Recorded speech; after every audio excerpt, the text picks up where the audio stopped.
I am so excited to introduce you to the most amazing Brandon, carnivore coach, primal ancestral living.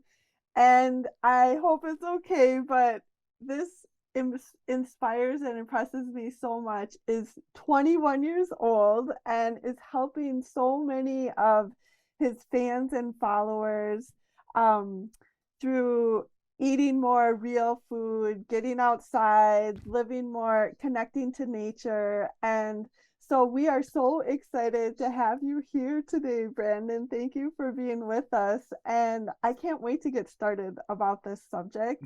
Do you want to tell us? You have an amazing story. And so do you want to tell us a little bit about how you got here?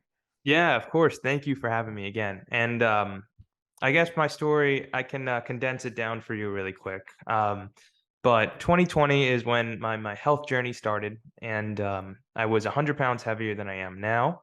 And I took an approach to lose weight for the first time my whole life. And I was 18 now. That was 3 years ago. Wow. So I was 18. Kobe Bryant had just passed away. He was my idol. I looked up to him. I looked up to his mentality, um, his work, not just on the court, but outside of the court and what he did.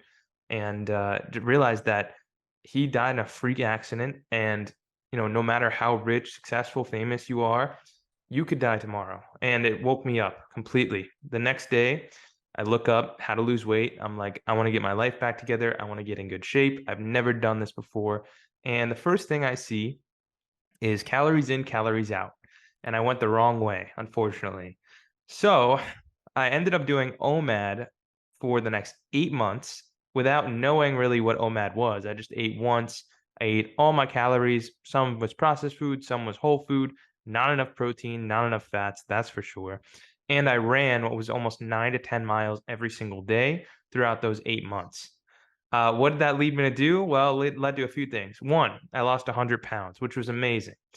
Only problem was I lost all of my muscle mass and I felt horrible. I was not sleeping well. I was starving myself every single night and I was running my ass off every morning. It wasn't sustainable for me. So at the end of the 8 months, people looked at me and they're like, wow, you must feel amazing. You look so good. And I'm like, I feel so much better when I was 100 pounds heavier. They're like, what? What are you talking about? I'm like, I'm starving. So I'm like, there has to be a better way. I was counting my calories to the dime every single day, super unhealthy, which is now a part of our culture, unfortunately, is counting and tracking everything and not really relying on our intuition. So I wanted to go more of that way, but I was very scared to pull away from the caloric approach that helped me for so long. So I see my grandparents lost a lot of weight as well during the time that I did too. They did it with keto. And I knew keto was low carb. I didn't really know how it would benefit me at the time. So I just was like, hey, you guys are starving too, right? Like they lost probably 40, 50 pounds each. And I asked them, you guys must be starving every night. You guys must be running all the time, And they're like, we didn't exercise and we're pretty full. And I'm like, what are you talking about? You have to be starving to lose weight. And I try it. So I take my current tracking app and I just put in the keto macronutrients and I just went high fat, moderate protein, and low carb. And immediately I slept better. I felt fuller. I was more energized. All of these positive things were coming out of a high fat diet, or at least a moderate fat diet. I started eating 2 to 3 times a day and I wasn't putting the weight back on. And well, probably because I was still restricting myself with calories for a long time now. Now, a few weeks into this, I should also mention that I had IBS for the first 18 years of my life, and it was brutal. It was really bad. That's the main reason of why I'm carnivore today. It's one of the reasons. So the keto helped everything except the IBS. The IBS was a huge issue for me. I had IBSD. I was in the bathroom 4 or 5 times a day. It was brutal. It was not fun. I had to tell the teacher every time I had a teacher, I had to tell her, if I have to go to the bathroom, don't question me, just let me go. Um, so after doing keto for a little bit, it did not get better. I was doing meat, eggs, seafood, lots of veggies. So I came across Paul Saladino, Carnivore MD was the first guy I saw who questioned the idea of eating so many plants. And I questioned that myself after diving into the nutrient profiles of meat, eggs, fish, and fats. I'm like, do I really need this fiber? I thought it was necessary. Then I research a little more. I find Sean Baker, I find Michaela Peterson, all the big names, and I try it. I go without 1 week with vegetables, around a week and a half of strict carnivore. My IBS is gone, completely gone. I've had no like perfect poops. Everything's normal in the bathroom. 1.5 weeks it took me. Now it's pretty fast. A lot of people take a lot longer, so I should mention that. If you try and go carnivore and your issue's not resolved in a week, it's probably gonna take a lot longer than that. But after the veg, I felt unbelievable. I felt way better than I did with the vegetables, and my IBS was solved. So I knew this was the way for me. And I became carnivore. And I've been carnivore ever since, except for 2 or 3 months of last year where I decided to experiment and see what would happen with fruit and honey. Because apparently, fruit and honey, because they're so non toxic carbohydrates, they wouldn't aggravate my IBS. So I decided to try it, and they didn't. And I had no flare ups unless I had too much of the skin of fruit and the seeds of fruit. Then I had a flare up. If I have a few handfuls of broccoli in the bathroom immediately, but I was able to have fruit and honey. The only problem with the fruit and honey is it then led me to gain excess body fat. It led to the energy crashes. It led to not as good sleep and all the issues I had on the high carb diet. And until then, I realized that all forms of carbohydrates turn to sugar in your body, and too much sugar of any kind, even natural sugar, can be inflammatory. So I went back to carnivore, energy levels normaled out. I felt great, and I've continued this way of eating for a long time now. And that's my story. Now I help other people learn about nutrient-filled foods. Since a few years ago, I've also included organ meats, which is not something I did originally, and that's also taken my game to the next level. So I'm a big fan. Meat, organs, fish, eggs, healthy fats are the base of my diet, and pretty much all I eat now. So I've been experimenting more on the holistic side last year, and I got really into toxic cleaning products and toxic household products, which is actually part of the reason why I even reached out to you guys in the first place. Um, so that's part of that, which we can go into as well. But after cutting out stuff like vegetable oils from my life, I didn't realize they were still in my life in my moisturizers and my shampoo. So then I took a deep dive into that industry, and we can go into all the changes I made as well. But that's the base of my story, and that's how I got into it.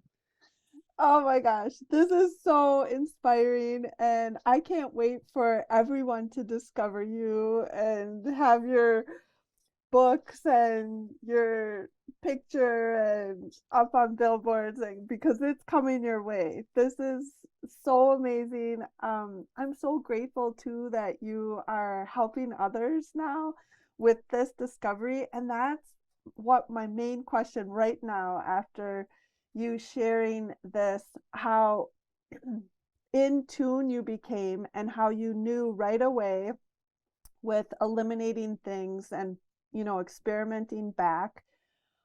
Do you What has been your experience with like the general public, the people that you come into contact with, the disconnect between Yeah. not feeling well and what they are eating? Like, what do you think I about I that? get a lot of people in my life, fortunately, were able to see my transformation and still are around my life after the transformation. So I'm not really judged too hard, because they've seen the change in my life, and I think that's something that's very powerful. However, a lot of people online, don't really seem to care, and that's kind of, the price you pay when you go and promote stuff on Instagram and promote this kind of lifestyle is, "Oh, you're gonna have heart disease, you're gonna die of a heart attack." I just made a video and it showed, me at 260 pounds with low cholesterol. And I said, and now I'm 100 and really 170 now with very high cholesterol. And I said, you really think that I had a chance of having a heart attack now more than I did when I was 100 pounds heavier? Like you have to see how blasphemy that sounds. But yeah, I'll get a lot of comments. I'll get a lot of critics, and I also get a lot of supporters because people will try this lifestyle for themselves. I think it's very cool. A lot of my friends just decided to eat more meat, not necessarily cut out everything else, but just include more nutrients in their lifestyle. And they've seen the benefits from it as well. just maybe including a lot of less plant toxins and just focusing more on the animal foods because, at the end of the day, we are made of muscle meat, connective tissue, organs, and fats. So it only makes sense that we eat that. And I love all of your mediums of sharing your experience and how you live now. What what do you think was it just the pure determination to, you know, feel better like once you started experiencing the rewards, or did you always like know that you were a chef and want to be in the kitchen? Or because I know a lot of people don't even know how to cook or wouldn't know what to do with meat, Oh, come you on. This know? lifestyle this lifestyle is a joke to cook. If people don't know how to cook in this lifestyle, they have to learn. It is not that hard. It's not that hard to take an air fryer and put a piece of salmon in it and flip it over and then take it out. It's not very hard to learn how to crack an egg in a pan and let it sit there and do nothing. So, or put some bacon in the pan and let it sit there. So, I So mean, why aren't more people doing it? well, I think part one is because they're lazy, and part two is because there's so much processed food that's easily accessible for them that that's what they shoot for. And there's no way around it. Cooking your own meals is probably one of the easiest ways to get healthier. There's a lot of truth to that. Um, you know what's in your food. You know what oil you're using. You know what additives are in it. Probably, hopefully, none. A lot of processed food has all of the additives. It's how it's able to sit on the shelf life for so long. So a good rule of thumb is your food should expire. If your food doesn't expire, Mhm, is that really food? That's what I like to think. mhm. So then, from your experience, what do you think is the main consequence or consequences of the kind of conventional or mass way of living in the US?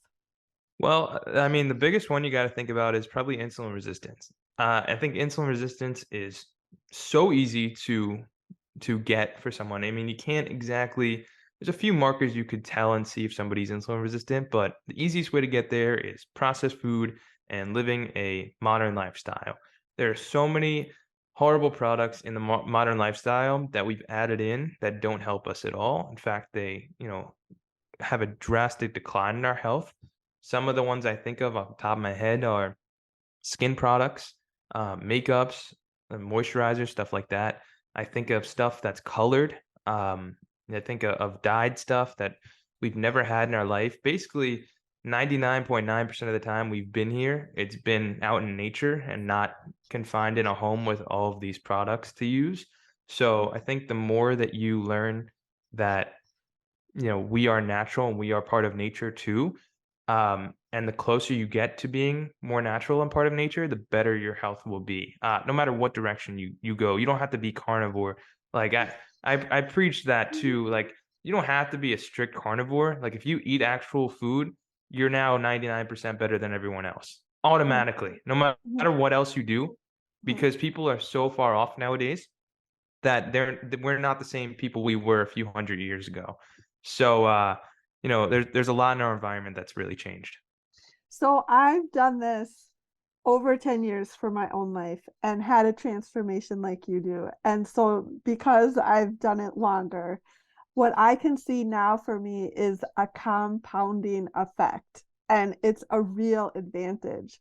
So what so far in your journey would you tell people are some of the greatest benefits that you've experienced from doing this? Um, the best one I have to say for people that love to work out is the body composition without doing much.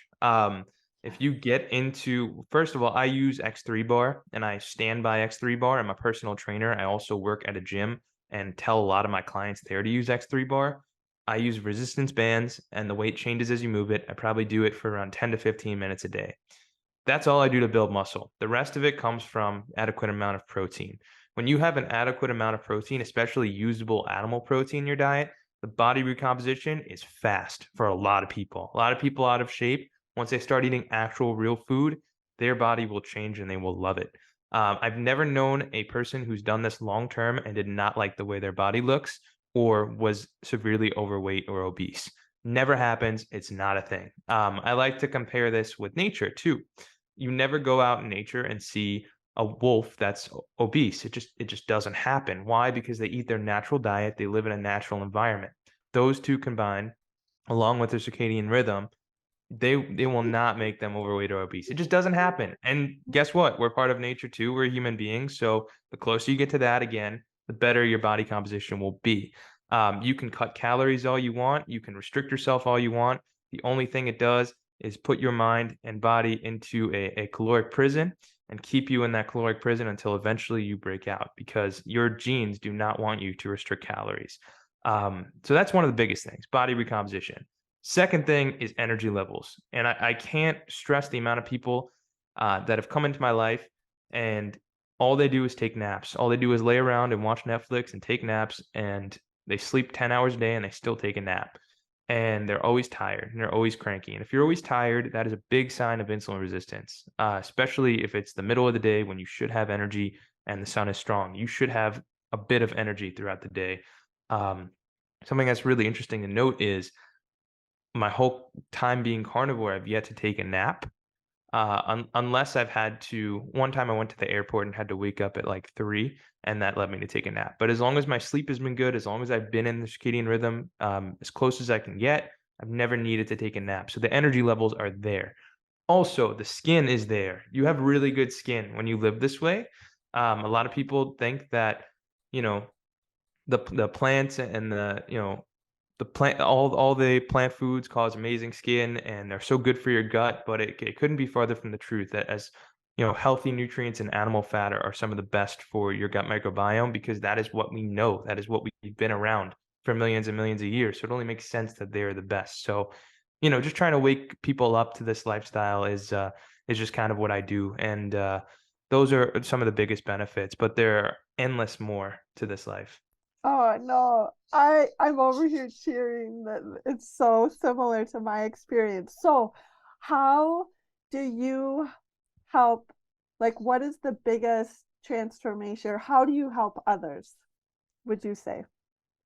I think the biggest ways I help others are getting them out of their environment, because it's not all about the food. And I really stress that. A lot of my page is not just about food, it's about so many other changes you can make in your life. I think getting people on track to the right food leads them in other directions that also change their environment, which is really good. For example, if I tell somebody, let's say, this is why I don't count calories, I don't tell people about calories, but let's say I told somebody eat 2,000 calories of beef and eggs and salmon. They would actually have a want to go out and move and play and run around and be in sunlight and be in nature. And let's say I gave people 2,000 calories, the exact same amount, right, of processed foods, Oreos, cookies, candy. They would probably want to lay down and take a nap. So that combination of the quality of food and the portions of food will affect their will to do things. And there's been countless studies on this, that when you eat healthier foods with more nutrients, you actually feel better and have a want to do things. So this is not just diet changing, it's more like life changing, because you now actually want to go out and work out. You have a drive to go do things. Of course, I don't want to work out every single day, but certainly much more than what I did when I was eating garbage. So I think the food is a good step in the right direction, and it propels you in line for the rest of the steps, like getting sunlight, using the sauna, resistance training, all these other healthy things that all sort of go in the same direction and all sort of go together. And I would add to that, this is so inspiring, but it seems like there's so much noise and information about being healthy, whereas what I hear you saying is just this is how human cells perform. And if you want to just be able to perform and live and have a vibrant life, Yeah. even mentally, mental health and all of it, it you have to recognize, what humans need Yeah, I nutritionally. mean, there's no way around getting nutrients. There's no way around it. You Yep. can do anything you want, but if you're not getting enough nutrients, you're just not going to feel as good to do the other things. So I think it's that and circadian rhythm in the environment. I think that they're all hand in hand. If one is drastically off, the others just won't be right. So, Mhm. those are the most important things in my opinion. Oh, this is amazing. Okay, so how can we support you? Well, I mean, I've how can you guys support me like as a company? Well, all of the people listening, do you like can Like from my coaching or my Instagram? yeah, all of Oh, of it. course. So my Instagram, you could find me at Carnivore B Mills, BMILLZ. You could probably just search Carnivore B and I'll come right up. And on there is a link to all of my products that I recommend, all the companies I recommend, everything I use, and a link to my YouTube, my Twitter, my Facebook, and everything else that I do, my podcast as well. So those are the easiest ways where you can find me. And if you want to work with me, there's also the link in my Instagram. You can also just shoot me a DM. I'll try and answer as many of those as I get. Um, but you can also fill out the survey in my bio, in the link in my bio to start health coaching with me. I have a roster of clients that I help all the time and work to improve their quality of life. So that's what I do. That's so amazing. And so, do you work one-on-one or online? Is it in person? Is it all ages, all So, genders? oh yeah, it's all ages, all genders. I work anyone who wants to improve their health. It doesn't matter how old they are. You know, you deserve to have health, whoever you are, however, whatever your age. That has nothing to do with it. Um, I work in person with personal training. So my personal training clients, they often just get nutrition information from me just because I'm around them. But for everyone else who's like on my Instagram and online and everything, I do one-on-one online for the most part. I do also do group coaching online as well. If you want a community as well, but if you just want to work privately and you know get to talk to me personally for the hour, that's honestly one of the best ways to do it. So, yeah, it's one-on-one online. That's generally most of what I do. Well, I thank you so much. This is just so inspiring, and it has led me just in this short time to about 10 more episodes with you. I hope you'll be willing. But thank you so much. You're just so generous with sharing your own experience, and it is so inspiring. I felt like crying several times throughout this. So Of course, no problem. Thank you, for again for having me on and everything. So I appreciate it.